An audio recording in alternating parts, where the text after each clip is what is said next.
Hi, my name is Nicholas, and this is gonna be my course presentations for week 7 assignment 1. So this is the GUI that we are looking at, and I use combo box for the shape because there are 3 shapes that we can choose from, which is cube, cuboid, and square-based pyramid. And here I use a group box in the display order, and I use a radio button instead of a checkbox because radio button has an advantage over checkbox, which is we can only pick either ascending or descending. And since we can do both simultaneously, that's why we use radio button instead of checkbox button. And in the dimensions part, there are length, width, and height, which text box in each of them. And I use text box because the user can put a number inside between 0 to 50, and there are 4 main buttons, which is enter, clear, display, and exit. And exit is a useful button, which is a close button, and display is to display all the input that we have put inside the list box. Enter is when we want to input the value inside the list box. Clear is when we want to clear all the values inside the text box, list box, and the labels here, and radio button put to false. The reason why I choose list box instead of label box is because list box, when we have a lot of data that we want to put, list box has the advantage of a label box because there is no limit to list box. We can just scroll it down when we have a lot of data, but label is limited to just the size of the label, the size of the space that we put in label. Now if we go to the form, I put my name, Nicholas, the semester, assignment, which is week 7 assignment 1, and the first thing that I write is the structure. Is the thing that we learned this week. Well, to explain it simply, structure is a way to pull all related data in making our own. It's like making our own data. So instead of writing it down in every module scope, we can just write it in the first after the form main, and we can use it again and again in other module scope. Well, the next thing is the array, which is shapes. Pardon for my English, by the way, because I'm a foreigner. And the next thing is index that we set to -1. Just to make our life easy, we set it to -1 so that we know. And the next thing that I write is a message box. Message box is when user input the undesired value. And why we use message box instead of a label? Because message box catch more attentions to the users because there are sounds, and because when a message box pop out, there are sounds and like something like an error button. And the next thing that I'm gonna do, no wait, the reason why I put message box in a helper method instead of hard coding it everywhere is because it's just like what I said earlier about a structure. I put it in a helper method because whenever we want to display a message box, write a message box function in the next module scope, I can just call it from this function instead of writing it one by one every time I want to write a message box. For example, when in this isValid function, it's a data validation type function, so I try to validate all the data. Like in this one, I use a try parse method so that when the user didn't enter a double data type, it will goes to false and a message box will come out which say please enter numerical value for height, and the same thing for width and length. And here is existence check when I use so when the user didn't input anything, there is a display message box which will show please enter the height, and the same goes for width and length. And this is like a limit check, so users can enter a value which is more than 50 and less than 0, so it must be between 50 and 0, and so does the width and length. And here I put if combo box shape is -1, which is there is no value in combo box shape chosen, we must say that a message box will pop out saying that please select a shape to calculate. And for this one is when cube is selected, the width, height, and the length must be the same because it's a cube. So when a user tried to input a different values in the width, height, and the length, a message box will pop out saying that height, length, and width of a cube must be the same. And the same goes for pyramid, except pyramid can have a different height. So in the square base pyramid, we must have the same width and length. Now if we go to the next one is display shapes. Before going here, let's go to the enter button, which is right here. So like what we have been doing so far, we declare variables, validate user input, and retrieve user input. The reason why I do declare variables writing new shape as m shape is because of the structures that we have learned this week. And the validate user input is just calling the isValidate function that I wrote earlier. So instead of hardcoding everything in enter button, I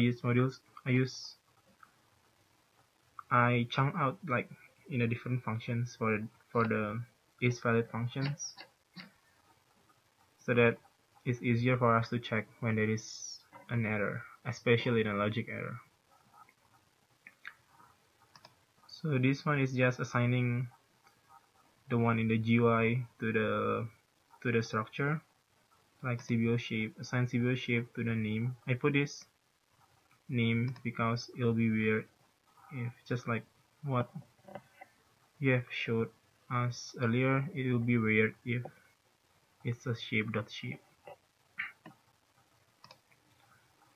And the next thing that I did was just like how when we do a loop, so we put m-index and m-index, we increment m-index by 1 every time, and we preserve the shapes, we preserve the arrays, the size of the array by using redeem preserve. And we always assign the new shapes into the arrays. And here we call the display shapes function, which is up here. So display shapes is what we display in the list box. And first we declare all the variables, which is loop, CTR, current shape, surface area, volume, and output. So after doing all that, I want to clear the list box just in case that there is anything left over from any function. So the first step that I did in this function is to loop using a for loop function and loop the CTR from 0 to whatever the m-index is. Since we use a dynamic array, the m-index can be infinity. And this one is assigning the variables into a name. So current shape, surface area, and volume. since we have declared the variables before, so we can assign them to the names. And here is where I build the output in the list box. So the first output that I put is a name, and I use pad right. Pad right is to shift to pad the thing to the right side so that it'll be in better order and space than using spaces. And I use n2 here because I want to have a two decimal place after the number. And toString here is to convert the doubles into string. So like the shape here, it's already a string, so I don't need to put a toString in it. And the next thing is to calculate the volume. Here is where I make the volume function. Yes. And this is the volume formula for cube and cuboid, which is length, width, and height. And this is the formula for square base pyramid, which is practically the same, length times width times height divided by 3. And that's all for volume function. And the next one is the surface area function, and it's basically the same thing. Shape is like the formula of the cube and cuboid, and this one is the formula for square base pyramid. The next thing that I want to show you is the clear GUI function. Is when I clear everything in the GUI. I put the CBO shape into -1 because -1 is the first one before cube, because cube is 0. And I put all the text into an empty string. And this one is actually not a part of clear GUI, but this is where we want to increment the number of shapes, which is this label box. And the next thing that I want to show you is the sort the shape by the name, because we want to show whether it's ascending or descending, and we sort it by the name, not by the length, width, height, or volume. So we want to use the ASCII code, which is cube is lower than cuboid, because because E, the fourth letter of cube, is lower, comes first before cuboid, which is CUBO. E comes before O, that's why cube comes before E, cuboid. And the last one is obviously square base pyramid, because S comes later than C. So what I did here is declare the variables shape temporary. This is what we did in practice too, because we don't want to erase the initial data. We put it in a temporary place first before moving it to the next one. I don't know how to describe it in words. So first, what I did is, if ascending is true, so if we select ascending button, I want to create two loops, because the inner loops is from 0 to m index -1. We need an outer loop because the inner loops won't work without the outer loop, because we can't put m index -1 in the outer loop. So if this is the ASCII code, if let's say that if this one is cube and this one is square base pyramid, so if square base pyramid is bigger than cube, then we put square base pyramid first and we put a cube first and move the square base pyramid to the next one. And after putting it on the shape temporary place, we put the square base pyramid into the first one after putting the cube on the second one.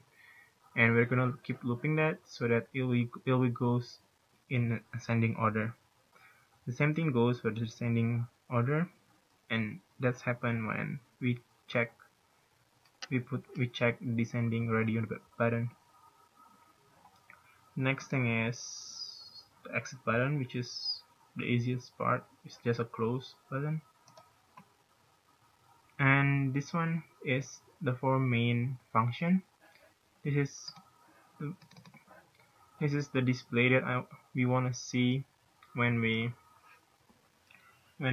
first run the application. See, we want the initial value to be 47.5 for length, width, and height, and we want it ascending to be check, and the shape to be cuboid, and number of shapes to be 0. And the next thing that I want to talk is this is the selected index change. This is when we want to check what is checked in the list box. So we goes one by one. We first declare selected index and selected shape, and then we put it to the initial.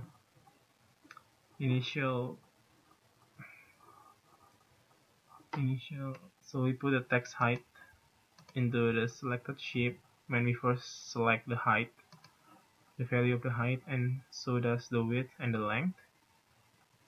And for the combo box shape, we create another function to call it. Is a get shape ID. So if the shape is a cube, we put the ID equals to 0 because cube is the first one, cuboid is 1, square base pyramid is 2, and return ID. So if we select a cube and we want to click the thing on the list box, it goes back to cube because cube is 0 and it goes to 0, which is the first one. And display button is when we want to call the data that we have inputted so far. It's just as simple as calling the display shapes. And a clear button is when I want to clear everything.